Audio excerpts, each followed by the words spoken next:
मीरपुर नाम के शहर में तेजस अपनी पत्नी नीरू के साथ रहता था। पति पत्नी दोनों ही नौकरी करते थे। एक दिन तेजस गांव अपनी माँ के पास फोन करता है। हेलो, प्रणाम माँ। जीते रहो माँ, तुम दादी बनने वाली हो हैं? अरे वाह, ठीक है बेटा, मैं कल ही आती हूँ। जब माँ जी शहर पहुंची तो बेटे बहू ने बहुत अच्छे से स्वागत किया। लीजिए माँ जी, चाय। अरे गर्मा गर्म पकोड़े ले आओ माँ के लिए। नीरू रसोई में गई और 2 मिनट में ही पकोड़े ले आई। जी ये लीजिए। बहू, जादू से बनाए हैं क्या? अभी तो रसोई में गई थी। यम्मी। माँ जी, शीला रसोई में पकोड़े तल रही है, मैं बस लेकर आई।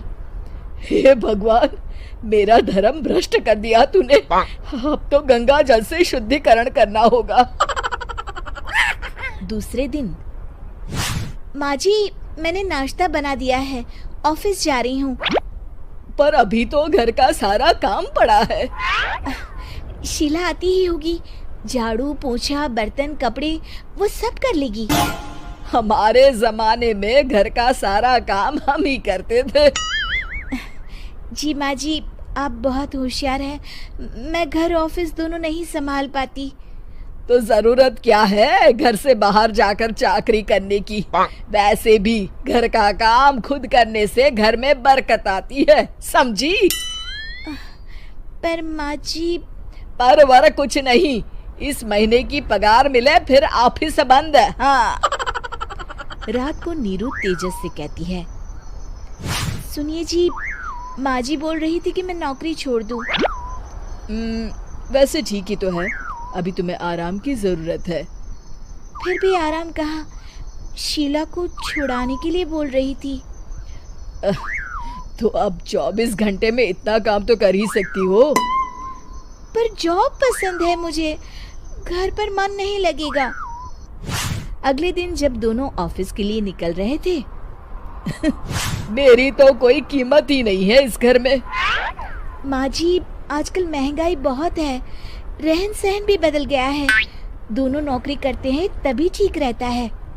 अच्छा, तू कहना क्या चाहती है? मेरा बेटा तुझे बिठा के खिला नहीं सकता? तू ही इस घर का खर्च चला रही है, हैं? नहीं माँ जी, मेरा वो मतलब नहीं था।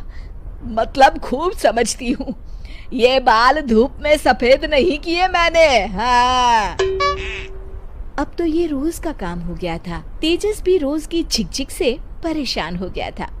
एक दिन उसने कहा, नीरू, वैसे भी तुम्हें मैटरनिटी लीव मिलने वाली है, तो अभी से ही छुट्टी ले लो। पर क्या, मेरी सैलरी अच्छी खासी है। आखिर नीरू ने रिजाइन कर दिया। जब बच्चा हुआ तो घर में सब बहुत खुश हुए। कुछ दिनों बाद तेजस फाइल देख रहा था। क्या हुआ तेजस, कुछ परेशान लग रहे हो? अब हाँ, वो हमारी जितनी सेविंग्स थी वो तो हॉस्पिटल में और छठी के फंक्शन में खत्म हो गई है नीरू। और अभी वैसे मंदी चल रही है तो मैं बोल रही थी कल मुन्ना को हेपेटाइटिस का टीका लगवाना है। नीरू, क्या पोस्टपोन नहीं कर सकते? नहीं जी, बिल्कुल नहीं। अब तेजस को समझ में आ रहा था कि उससे गलती हुई है। पैसों की कमी का असर घर के माहौल पर भी पड़ रहा था। अगले दिन, बेटा मेरा चश्मा और ये दवाइयाँ ले आना, पर्चा देते हुए माँ जी ने कहा। जी। तेजस, मुन्ना के लिए दूध का डिब्बा और डायपर भी ले आना, और ये किराने के सामान की लिस्ट है, इसे भी लाना है। तेजस गुस्से में लिस्ट मरोड़कर फेंकता है और चिल्लाता है, पैसे क्या पेड़ पर उगते हैं? ये ले आना, वो ले आना। अरे पर ये जरूरत का सामान ही है। वो गुस्से में बिना कुछ कहे ऑफिस चला गया। अरे लंच तो ले जाइए। नीरू दौड़कर डिब्बा पकड़ाती है। एक दिन खाना खाने के बाद, नीरू,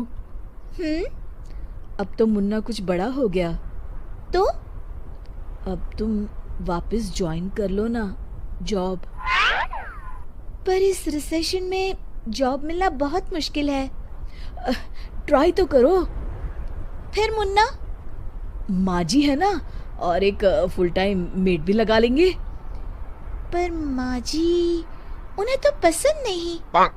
तभी माँ जी वहाँ आ जाती है और प्यार से नीरू के सर पर हाथ फेरते हुए बोलती है, अब मेरी समझ में आ गया बहू, पहले के और अब के समय में अंतर है।